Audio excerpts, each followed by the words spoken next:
Hello Digimon fans, welcome back to another new Digimon deck profile video. Yellow is considered to be one of the most consistent and best decks ever since the release of BT4. Yellow LordKnightmon decks have topped many major tournaments and events from the past few months. With LordKnightmon being introduced within BT5, we can all agree that Yellow continues to reign supreme in keeping its position as a tier 1 deck for sure.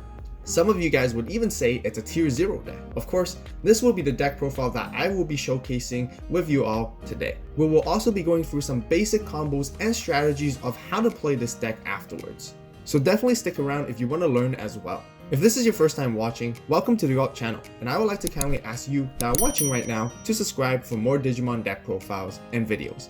Also be sure to give this video a like and share it with your friends that are into the Digimon card game as well, as we greatly appreciate the support. As usual, starting off with our Digi-Egg cards, we have 4 Pikmons that came from BT5.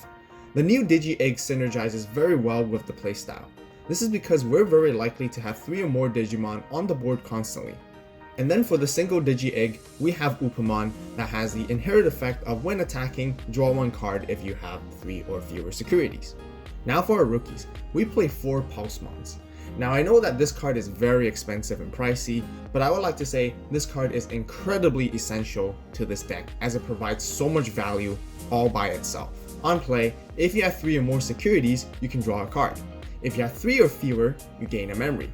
There's so many situations where you're left exactly at 3 security stacks, and you will get both effects at the same time, which is why this card is so good. Next we have 4 Starmons, which are the new additions from BT5.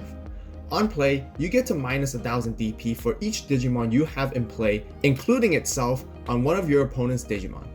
In many cases, your board is wide enough to get great value from this.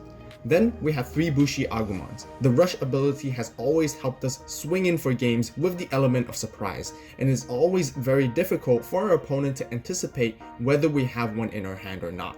Right here, we have 2 Patamons, which has the inherent effect of giving us a memory once per turn during our turn if we deleted an opponent's Digimon by dropping its DP to 0.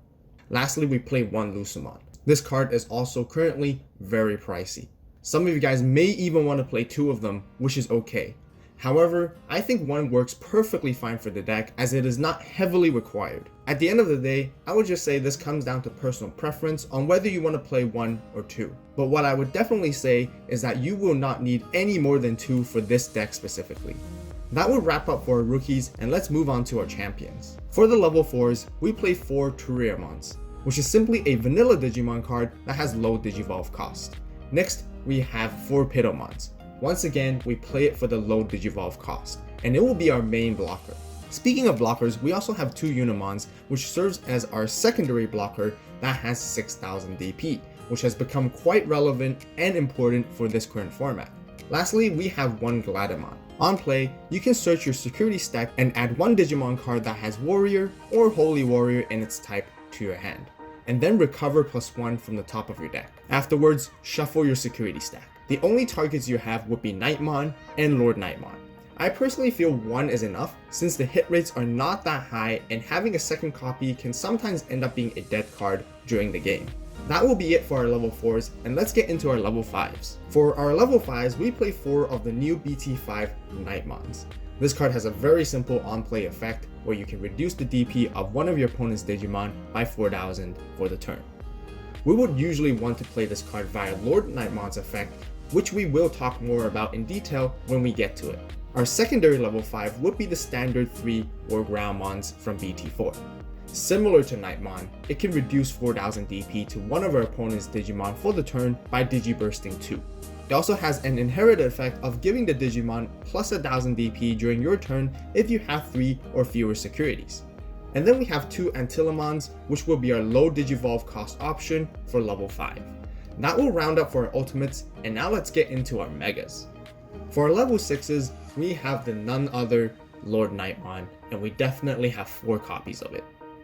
I just think this card is insanely good as it only costs 3 memory to Digivolve. When attacking, you can play a yellow level 3 Digimon or a yellow Digimon with Warrior in its type, which can be any level by the way, from your hand for free.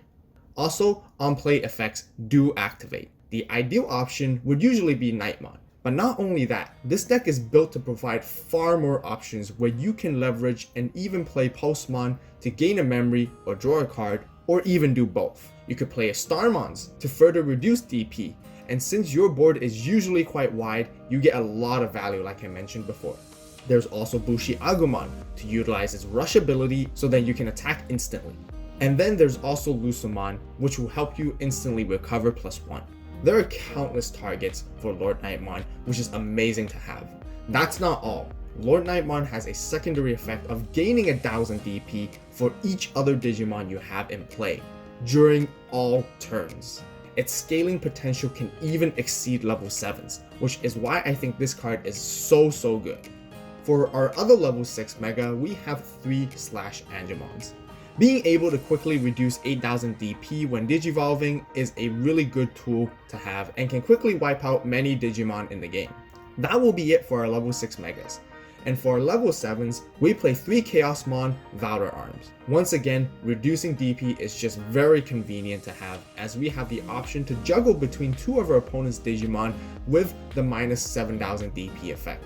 We also gain 3 memory on deletion, which makes it difficult for our opponents to play around. We would usually want to digivolve Valor Arm on top of Angemon instead of LordKnightmon for the best value, as we would want to keep our Lord Knight on the board to use its when attacking effect again and again. That will be it for all our Digimon cards, and now let's move on to our Tamers and options. For Tamers, we have the only 3 TKs. We mainly utilize this card for resetting our memory back to 3 at the start of our turn. This card is also one of the main reasons why I think yellow decks are extremely strong. This is because it has a on-play effect, allowing us to access our security stack for additional resources which no other color decks does. This gives us huge advantages at all times. And then for our option card, we have 3 Blinding Rays. This option card has a 0 cost and lets us gain 2 memory by trashing the top stack of our security. Some of you guys may think that this is not a worthy trade to take at times, but you can easily manipulate your security stack to the sweet number 3, which will then allow many of your other Digimon effects to pop off. Not only that, in a situation where you have no security stacks, you can just simply gain 2 memory for free, because trashing the top card of your security is not part of the requirement to do so. The only downside is that this option card does not have a security effect of letting you add it to your hand or anything of that sort, which I think is totally fair. Otherwise, it'll be way too broken. That will wrap up for our entire deck profile, and now let's show you guys the basic strategy and game plan when playing this deck. The overall idea is very simple. You want to keep your stack and Digivolutions all the way to LordKnightmon, and then start swinging in with him to build up a wide board. This allows you to play your Knightmons and level 3 yellow Digimon via LordKnightmon's effect. In a situation where you don't see LordKnightmon in your hand during the early game, you will want to play a more control style by keeping your opponent's battle area in check. To do that, you will need to first identify the key cards of your matchup. Use your War Groundmons and Angemons to slow down any potential threats by lowering their DP to delete your opponent's Digimon. Digivolving your Angemon into Chaos Valor Arm will also be very handy in these situations, as it allows you to sustain your momentum. You can also attack into your opponent's security slowly with Valor Arm.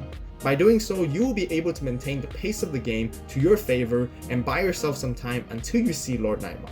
And then you'll be ready for the bigger wide plays, which will usually win you the game. That will conclude my very own yellow LordKnightmon deck profile for today. What do you guys think of the deck? Definitely share your thoughts and suggestions with everyone in the comments down below. If you guys enjoyed the video, be sure to give it a like. Also, don't forget to subscribe and turn on that notification bell to stay tuned for more Digimon deck profiles and videos. As always, thank you so much for watching. You guys have a great day, great night, wherever you are. See ya all in the next video, and this is AVAULT signing